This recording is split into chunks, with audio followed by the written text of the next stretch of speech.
Hey everyone, I have come to do a final flip through of this journal, it's going to be pretty quick, although I will stop a little bit. Here's the spine. I'll give you measurements. Spine is 1 3/4.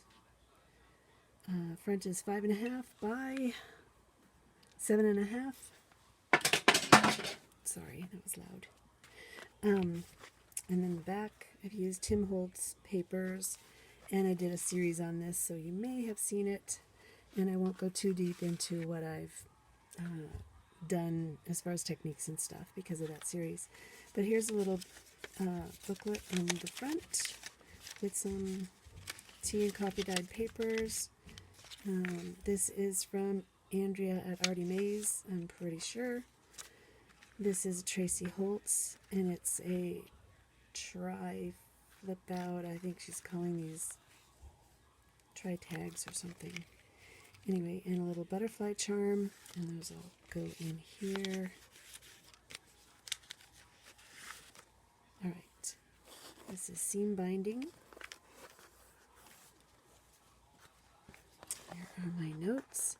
So the way I use my journal is I don't always have time to journal immediately, and I like to stick ephemera in a front pocket so that I can not lose it until I get to it. So, told you dimensions. I'm looking at my notes here.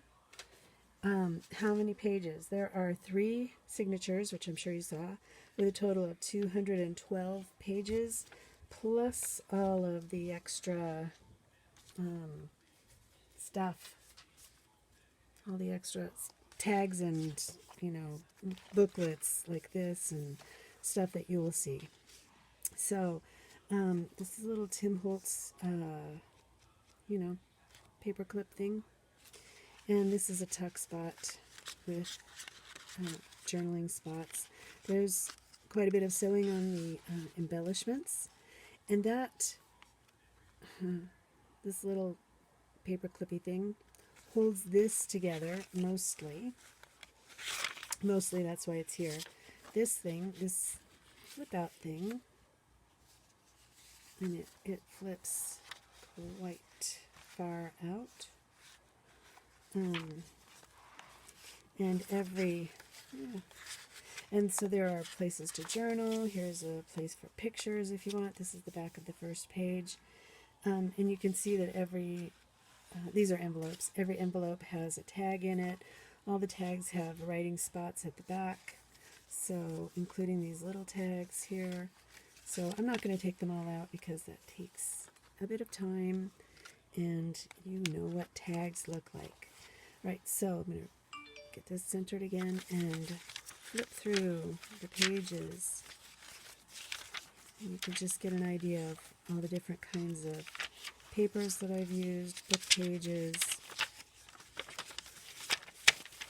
tea dyed, coffee dyed. I love birds. Oh, here's a thing. I didn't put a thing in there, but I will. And I think there's another one coming up like that, so I'll have to put 2 more tags in here. So again, I'm just going pretty quick. Here's a pocket with some, let's see, another Andrea Artie Mays and a journaling. And they're all like this, so I'm not going to take any more out, but they have a little stenciled number, that finer cheesecloth, and a Tim Holtz die on a Tracy Fox tag.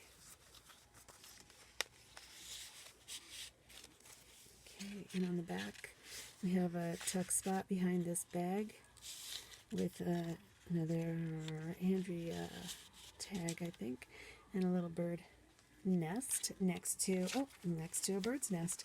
This is just you can journal on the back of it, pictures, whatever, or it is a writing board, so that when you have something lumpy underneath, you can write on with this underneath it, your page, so that it makes it a bit smoother, easier to write. So the other 2 second and third signatures have these flip outs with a little pocket and some journaling tags, journaling spots.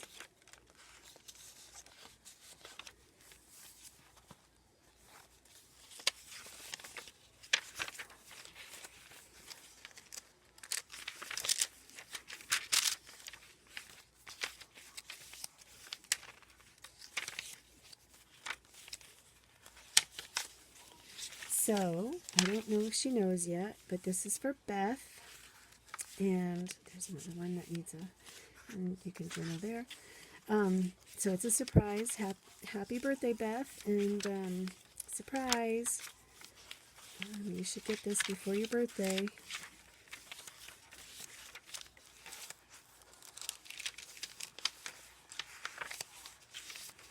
I love the raggedy look of torn pages like that. I never do it on purpose, but I do love seeing them. Now this is I just saw a picture of this on a Facebook group, and I thought, hey, I wonder how you do that. And I tried, and what I did was I folded it the way I thought it was folded. Who knows, because I didn't actually watch the tutorial. And then I decorated it. This is Mod Podge napkin, front and back. And then I didn't have enough of this napkin or another napkin that could go across the width of this. So I took the second or third ply from this napkin, stamped on it a bunch of times, and applied that. So there. All right. So it just unfolds. There's this little Tim Holtz bird die with curlicues inside of it. And this is just an 8.5 by 11 letter size, U.S. letter size piece of paper that has been coffee or tea dyed, or both. I am not going to wrap that up. I will put it back in a bit so that I can keep flipping. So again, here's another flip with some journaling spots in the pocket. I love those flips. I just think they're like fun interactive things, and they do that.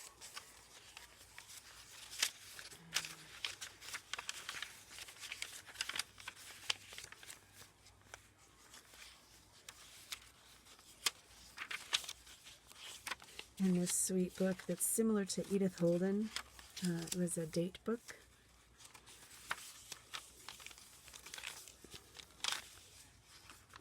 Beth, I think you're going to have a lot of fun journaling in this.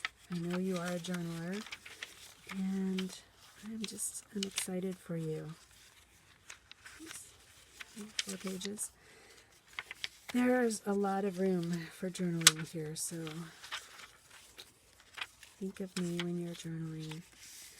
And another one of those flip-ups for hidden journaling, and another tag.